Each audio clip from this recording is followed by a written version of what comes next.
주님께서 여러분과 함께 루카가 전한 거룩한 복음입니다. 그때 예수님께서 제자들에게 이르셨다. 너희 가운데 누가 벗이 있는데 한밤중에 그 벗을 찾아가 이렇게 말하였다고 하자. 여보게 빵 3개만 구워주게. 내 벗이 길을 가다가 나에게 들렀는데 내놓을 것이 없네. 그러면 그 사람이 안에서 나를 괴롭히지 말게. 벌써 문을 닫아 걸고 아이들과 함께 잠자리에 들었네. 그러니 지금 일어나서 건네줄 수가 없네 하고 대답할 것이다. 내가 너희에게 말한다. 그 사람이 벗이라는 이유 때문에 일어나서 빵을 주지는 않는다 하더라도 그가 줄고 졸라대면 마침내 일어나서 그에게 필요한 만큼 다 줄 것이다. 내가 너희에게 말한다. 청하여라 너희에게 주실 것이다. 찾아라 너희가 얻을 것이다. 문을 두드려라 너희에게 열릴 것이다. 누구든지 청하는 이는 받고 찾는 이는 얻고 문을 두드린 이에게는 열릴 것이다. 너희 가운데 어느 아버지가 아들이 생선을 청하는데 생선 대신에 뱀을 주겠느냐? 달걀을 청하는데 전갈을 주겠느냐? 너희가 걔도 자녀들에게는 좋은 것을 줄 알거든 하늘에 계신 아버지께서야 당신께 청하는 이들에게 성령을 얼마나 더 잘 주시겠느냐? 주님의 말씀입니다.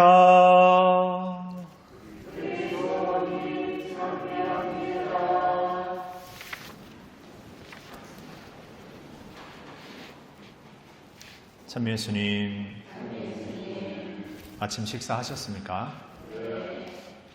아침 식사를 했냐는 물음에는 아주 우렁차게 혹시라도 의심을 사지 않도록 우렁차게 대답하시는데 아까 이렇게 입당선가 부를 때는 별로 아침 식사하지 않은 것 같은 생각이 좀 들었습니다. 저는 아침 식사 했을까요? 했습니다.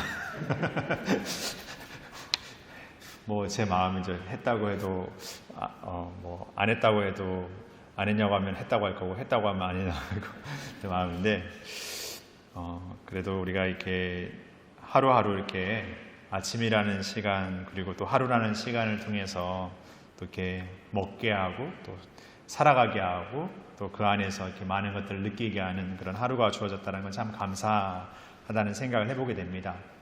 그러나 그 삶을 살면서 감사함도 있지만 때로는 어떤 내 인간적 욕심이나 어떤 생각들 안에서 잘못을 저지르게 되는 경우들도 종종 있습니다. 그런 삶의 어떤 연속이 되다 보면 때로는 인간이라는 존재가 그 마치 죄와 악에 점철되어 있는 그냥 그것의 어떤 함정에서 혹은 어떤 그물에서 벗어나지 못하는 그냥 늘 인간은 죄짓기 마련인 그런 존재로 생각해 버리기도 합니다. 그래서 인간은 오랜 역사 안에서 이 인간이 구원받을 수 있는 어떤 길은 무엇이 있을까? 영원한 생명을 살 수 있는 혹은 정말 내가 나중에 천국에 들 수 있는 천당에 들 수 있는 그런 어떤 길은 무엇이 있을까를 이렇게 나름대로 고민하고 생각했습니다. 그래서 생각하기를 첫 번째로는 내가 열심히 좋은 일을 하고 열심히 나를 이렇게 뭔가 노력하면 나는 구원받을 수 있지 않을까? 불교에서 흔히 말하는 나를 이렇게 깨우침을 내 안에 어떤 나를 이렇게 깨우치게 되면 해탈하게 되지 않을까? 때로는 인간의 힘만으로는 부족해. 어떤 절대적인 내가 인간의 어떤 힘을 더 상회하는 어떤 절대적인 어떤 신, 때로는 뭔가 무속신도 있지만 어떤 그런 절대적인 신에게 내가 의탁했을 때 그 절대적인 신의 어떤 전능하심과 그 위대하심 안에서 그 힘을 통해서 우리가 구원받게 되지 않을까? 이런 생각도 하게 됐죠. 그리스도교도 어떻게 보면은 그 절대적인 어떤 신에 대한 믿음을 통해서 구원을 받는다는 어떤 의미들이 많이 담겨져 있습니다.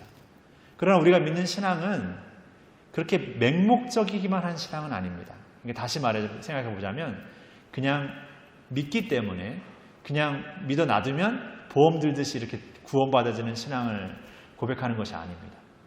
그러니까 우리의 분명한 노력이 바탕이 되고 거기에는 그분의 은총과 함께 어떤 이렇게 합해지는 그런 게 있는 것이죠. 그러니까 우리가 구원을 받는다라는 것은 우리가 정말 그분의 말씀 안에 그 영원한 생명을 누리는 그 영원함의 존재로 거듭난다라는 것은 분명한 우리의 어떤 자의적이고 어떤 자유적인 노력의 선택이 있습니다. 오늘 복음에서도 보면 그 친구를 찾아가서 빵을 꿔달라고 그리고 아버지에게 이렇게 뭔가를 청하는 어떤 그 아들의 모습을 이렇게 이야기하는데 자녀의 모습을 이야기하는데 우리가 삶을 살면서 우리 나름대로 우리의 삶을 선택할 수 있고 결정할 수 있는 권리가 있고 자유가 있습니다. 그렇다고 해서 우리가 방종의 어떤 의미처럼 내 마음대로 살아버린다는 의미는 아니겠죠.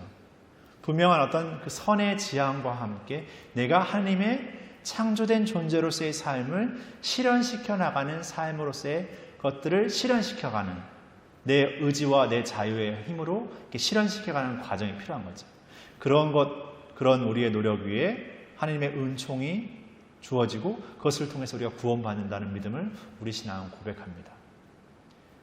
어떻게 보면은 그 치열함, 그 현실적인 그 그냥 나를 이렇게 어떤 게 이끌어가는 어떤 그것에 대한 어떤 현실적인 치열함이 아주 묻어 있죠. 그러니까 성모님도 우리가 오늘 성모님을 기억할 때 그분은 거룩하시고 그분은 예수님을 우리의 구세주를 낳으신 어머니시고 그리고 하나님의 어머니가 되시는 그 놀라운 호칭을 받으신 우리 신앙의 어머니시지만 그분의 삶의 현실은 그 누구보다 굉장히 치열했다라는 것이죠. 어떤 면에서 굉장히 고달팠다라는 것이죠. 그런 삶 속에서 자신의 삶을 끊임없이 주님의 일체 안에 놓기 위해서 자신을 투신했던 것이죠. 그냥 가만히 있어서 그냥 예수님의 어머니니까 나는 그런 자격을 부여받았으니까 은총을 받았으니까 거기에 그냥 안주했던 삶이 아니었어요. 끊임없이 그분을 따라 걷는 삶 안에서 고뇌했고 어떤 면에서는 이렇게 고민했고 뭔가 이렇게 마음 안에서 갈등들이 많았죠. 내 눈앞에서 내가 낳은 아들이 죽어가는 십자가에 달려 이렇게 죽게 되는 어떤 그런 현장도 목격해야 되고, 그러니까 어떻게 보면은 삶의 현실에서는 굉장히 어떻게 보면 냉혹했고, 어떻게 보면 가슴 아팠던 어떤 그런 순간들을 마주하면서 끝까지 놓지 않았던 것이죠. 끝까지 그 안에 머물렀던 것, 그 현실을 회피하고 도망쳐버리는 것이 아니라 그 현실을 맞이하면서 거기에서 우리에게 이루어진 하나님의 뜻이 무엇일까를 곰곰이 되새겼던 그런 어머니, 그런 성모님을 우리가 기억하고 있습니다. 그러기에 그 성모님께 우리가 기도를 드릴 때 우리의 어떤 누구도 알아주지 않는, 누구도 알 수 없는 그 아픈, 가슴 아픈 그런 마음들을 우리가 성모님께 전구를 청하는 것이죠. 그분을 어떤 절대적 신으로서 이렇게 모시는 것이 아니라 그런 마음을 그 예수님의 어머니로서 살았던 삶에서 그 누구보다 삶으로서 겪었던 여인이시고 우리 어머니시기 때문에, 그리고 그 어머니를 예수님께서 요한 사도를 통해서 교회의 어머니로 주셨던 것처럼 우리가 우리의 삶에서 어려움을 겪을 때마다 그 어머니가 살았던 삶에서 우리를 가장 잘 이해하시는 그 어머니를 통해서 우리를 예수님께 이끌어주시는 분이시기 때문에 오늘 우리가 그 성모님을 기억하면서 이 미사를 봉헌하고 우리가 기도 안에서 묵주기도 혹은 성모님에 대한 전구의 기도를 통해서 기도를 바치고 있다고 생각합니다.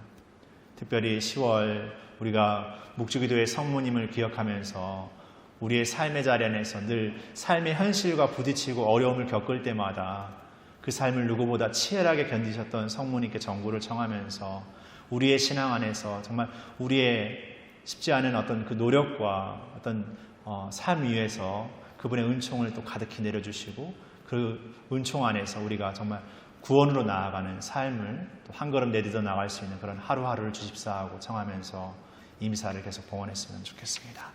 잠시 묵상하시겠습니다.